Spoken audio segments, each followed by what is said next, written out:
কি খেতে চাও তুমি? গ্রিল খাবো। তোমাকে তো আমি বলেছি যে গ্রিল খাবো। মানে তোমাদের আমি একটু বলি, মানে এই যে 0 পয়েন্টে, খুলনা 0 পয়েন্ট, এত পরিমাণে রাস্তা খারাপ, মানে কি বলবো, আসা যাচ্ছে না। আমি অনেক কষ্ট করে আমার বরকে পকাইছি, সে মোটে নিয়ে আসবে না, আমার বলতেছে তুমি যাও। আমি আসলে হয়, বিয়ের আগে তো কত সুন্দর আমাকে এনে ঘুরতে যেতে, পকাতে, বেরো বেরো ঘুরতে যাবো। আর এখন আর বোর কোনো মূল্য নেই। অনেক কষ্ট করে নিয়ে তারপর আইসি যে খাবো খাবো খাবো, আমার সাথে যেতেই হবে। এখন গ্রিল খাবো। তুমি কি খাবা? সেম। ও আবার বেশি রেস্টুরেন্টের খাবার পছন্দ করে না। আমি খাবো হচ্ছে ভাতু বাঙালি, বাড়িতে আমার মা ভাত রান্না করেছে, ওই খাবো। আমি গ্রিল খাবো। ওই ডাক্তার তাহলে আমি খেলাম। হ্যাঁ, তোমার যত মনে চাই তুমি খাও। তুমি খাবে না? না, কেন? আগে তোমার পরাণ বলুক।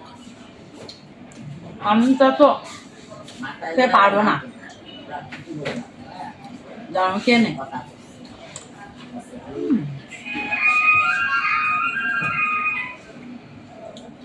আর কি খেতে মন চাই তুমি অর্ডার দিতে পারো। না, আগে তো খাবো না, আগে একটু খাই তারপরে দেখা যাবে। ওকে, ঠিক আছে। তুমি একটু নিবা না? না, তুমি আগে খেয়ে নাও।